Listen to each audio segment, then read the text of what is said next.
كلما قلت مناعة الفراخ كلما أدى ذلك لزيادة النشاط البكتيري، ومن أخطر وأهم البكتيريا اللي ممكن تصيب فراخك هي بكتيريا الكوليستريديا. وأخطر نقطة في مشكلة الكوليستريديا هي إنها ممكن تصيب فراخك بدون ما حضرتك تشعر، ألا إن أعراض الكوليستريديا متنوعة، ما هياش بس واقفة على النافق. ممكن الكوليستريديا تقلل معدل التحويل، وبالتالي من أهم المواضيع اللي لازم تاخد بالك منها هي إنك تسيطر على مرض الكوليستريديا. مش بس إنه ما يعملش نافق، لا، انك تبقى فعلا متاكد من عدم وجود الكوليستريديا في المزرعه. النقطه الثانيه ان ممكن يبقى عندك في الفراخ في نافق دون مبرر، يعني تشعر ان النافق عالي لكن حضرتك مش قادر تحدد السبب الحقيقي للنافق. غالبا بتكون دايما هي الكوليستريديا السبب ارتفاع النافق، لكن لان هي ليها اشكال كتير وليها اعراض وليها اسماء كتير، واحنا كمربيين في الغالب ما نعرفش الا شكل واحد او لون واحد من الوان الكوليستريديا، فما بناخدش بالنا من باقي الاشكال.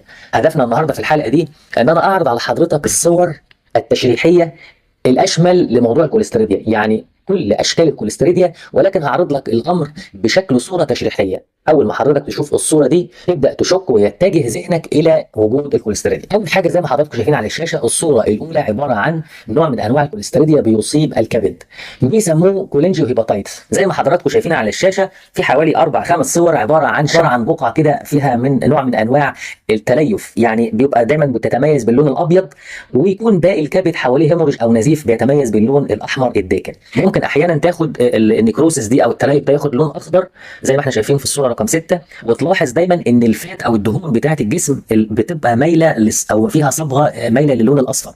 النوع الثاني برضه من الكوليستريديا اللي برضه معظمنا ما بياخدش باله منه، نوع من انواع الكوليستريديا اسمه جانجرينس ديرماتايتس، يعني بيصيب دايما الجلد، سواء بقى جلد البطن، الصدر، الاجنحه. تلاقيه دايما في فراخ التسمين تحت جناح الفرخ من تحت كده في حاجه زي شفت لما تتزحلق كده والحته دي تتجلف كده بالبلدي كده، حاجه زي الخربشه زي ما احنا شايفين في الشاشه بتاعها، بتكون دايما تحت جناح الفراخ او في منطقه الصدر او البطن زي ما احنا شايفين كده. النوع الثالث دلوقتي قدام حضراتكم او اللي بنسميه نيكروتيك انترايتس، برضه من اسمه كده بيعمل نيكروسيس، لكن يعني تآكل في جدار الامعاء، يعني التهاب وتآكل في جدار الامعاء. فدايما النوع ده هو ده اللي احنا دايما بقى متعودين عليه، وهو ده اللي دايما بنميزه، وهو ده اللي غالبا بيبقى بيعمل اسهال بني واضح، وبيعمل يعني معظمنا بيكون شايف او فاهم النوع ده كويس، لان سهل انك تميزه من خلال شكل الامعاء زي ما احنا شايفين على الشاشه. خلايا الامعاء بتكون عامله زي الياف الفوطه كده، يعني فيها نيكروسيس وتآكل، فبيبقى شكلها مميز جدا، وهي دي اللي بتسبب الاسهال البني غالبا، لان دايما برضه بيكون معاها كوكسيديا. فبيحصل برضه هنا يعني دايما بتبقى عدوى مختلطه، تلاقي كوكسيديا مع كوليستريديا في النوع ده من الكوليستريديا. النوع الرابع وبعد كده ناخد العلاج على طول، النوع الرابع بيسموه السريتيف انترايتس.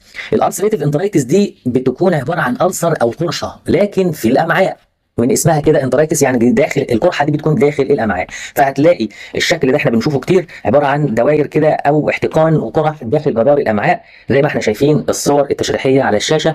هتكون اسهل لحضراتكم واوفر من جمل كتيره ممكن تتقال. طيب ندخل في يعني العلاج. هل العلاج بتاع الكوليستريديا صعب؟ وما هو العلاج؟ احنا قلنا الكوليستريديا بتنشط لما المناعه بتضعف، فلو مثلا انت بتحصن تاني يوم ظهر اسهال بني، اقف على الكوره، ما تستعجلش، استنى. طب تعمل ايه؟ تحط احماض عضويه، حط رافع مناعه، يعني حط حاجات هتلاقي الفراخ مناعتها زادت تاني وتغلبت على الكوليستريديا وخلاص، وما عندكش اي مشكله خالص. ده لان الكوليستريديا هي عايشه جوه جسم الفراخ، تزيد تظهر شويه اعراض، تزيد قوي تنفق بقى تعمل لك نافق. مناعه الفراخ ظبطت مع يعني خلاص تقل الكوليستريديا وما تظهرش. مش كل الاصابات محتاجه مضاد حيوي، في اصابات بتحتاج رفع مناعه كده فيتامين اي سيلينيوم مع احماض عضويه، علشان البي اتش، الاحماض العضويه بتقلل نشاط الكوليستريديا، وعامه بتقلل نشاط البكتيريا عامه. فلو البي اتش، هنزل لك صوره دلوقتي مع كل بي اتش البكتيريا ما تنشطش عند درجه كام. يعني زي ما احنا شايفين على الشاشه كده البي اتش بتاع الكوليستريديا، طب البي اتش بتاعت الايكولاي، كل بكتيريا ازاي توصل بالميه انك تحط احماض في الميه وتقيسها بحيث ان انت البي اتش بتاعت الميه دي تقلل لك نشاط الكوليستريديا. الطريقه الثانيه بقى انك تستخدم مضادات حيويه ومضادات كوكسيديا، يعني تحافظ على ان ما يكونش فيه كوكسيديا، برضه دي حل من الحلول عشان ما يظهرش عندك كوليستريديا. لكن اذا ظهر واذا خلاص في نافق وانت محتاج بقى تتدخل بعلاج مضاد حيوي توقف النافق، ده بقى دور المضادات الحيويه اللي بتشتغل على البكتيريا الموجبه، لان الكوليستريديا بكتيريا موجبه لا هوائيه. فانا ممكن يعني بوجهه نظري الاختيار الاول بيكون ما بين الامبيسيلين او الاموكسيسيلين. دول يعني اول واهم اختيار ان انت تستخدمهم، بس خد بالك استخدامهم فيه تريكه حلوه جميله قوي.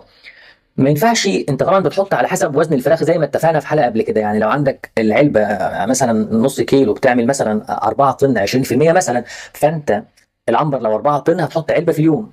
طيب ما ينفعش بقى تحط الكميه الدواء دي على سقوه تزيد عن 4 5 ساعات. يعني بعد ما تحدد كميه الاموكس او الامبيسيلين، افهم بقى ان الاموكس والامبيسيلين ده اعتبره تحصينه. مش انت بتعطش ساعتين قبل التحصين؟ ليه؟ عشان التحصين بيتكسر بعد 3 ساعات، خلاص بعد 3 ساعات بيبوظ. نفس الفكره، الاموكس والامبيسيلين عطش له ساعتين، وحط الكميه اللي انت حسبتها اللي هي المفروض تنزل للفراخ النهارده في اليوم. الكميه دي حطها على كميه ميه لا تزيد عن 4 ساعات بعد ما تعطش ساعتين. يبقى الاجمالي كده 6 ساعات. خلاص عطشنا ساعتين وحطينا كميه ميه لا تزيد عن 4 ساعات. بكده الاموكس والامبيسيلين انت كده خدت يعني فعاليه اكبر. لكن باقي المضادات الحيويه زي السبايراميسين او اللينكوسبكتين دي بتحتاج وقت عادي. ما في المضادات الحيويه لما بنيجي نستخدمها بيبقى في اختيار اول واختيار تاني. فاصلا المفروض نعمل اختبار حساسيه، لكن احنا بنتكلم لو الامور عندنا اعداد بسيطه مفيش مختبر، يعني الامكانيه لو مش متاحه انك تعمل اختبار حساسيه وتختار المضاد الحيوي المناسب، يبقى انت زي ما قلت لحضرتك بتختار اموكسي او امبيسيلين، ويفضل تضيف معاهم كوليستين علشان النشاط البكتيري زي ما قلنا قبل كده بيكون الجماعه عازمين بعض. يعني تلاقي برضو ايكولاي، وهتلاقي برضو شويه سودوموناس او شويه ستاف، يعني البكتيريا بتبقى شامله. فلما تحط مضاد حيوي ابقى اعمل ميكس، حط اتنين مع بعض. يبقى لو احط امبيسيلين حط مثلا مع نيوميسين، لو احط اموكسي حط معاه كوليستين. كده افضل، التركيبات كده افضل. تمام. قبل ما ننهي الحلقه زي عايز اوري حضرتك الجهاز اللي بيقيس البي اتش اهو. ده جهاز بيقيس البي اتش في الميه. يعني لما بتحط الاحماض عايز تعرف بقى انت عايز تظبط الميه على مثلا بي اتش 5. الطبيعي الميه اللي احنا بنشربها بيكون البي اتش بتاعها 7. فانا عشان لما احط الاحماض البي اتش ده بينزل ل6 ل5 ل4. فانت عايزها كام؟ فانت حسب الجرعه، مثلا هتحط نص سنتي هتديك مثلا 5. يعني هتحط نص سنتي على لتر بتجيب لتر ميه، وتحط من الدواء نص سنتي وتروح مدخل الجهاز كده، فبيقرا هنا ايه الرقم. والله مثلا 5. طب انت عايزها 4، عايز تضغط قوي، خلاص ممكن تزود كمان نص سنتي يبقى الجرعه سنتي على اللتر وتقيس. ظبطت معاك 4 يبقى خلاص بتنزلها بقى في التانك الرئيسي ان سنتي على اللتر هيديك معدل بي اتش 4. بكده انت تبقى يعني فاهم انت ماشي بالظبط ازاي، او عارف كويس قوي. زي ما بيقولوا كده العلم نور، هتمشي على نور يعني ان شاء الله.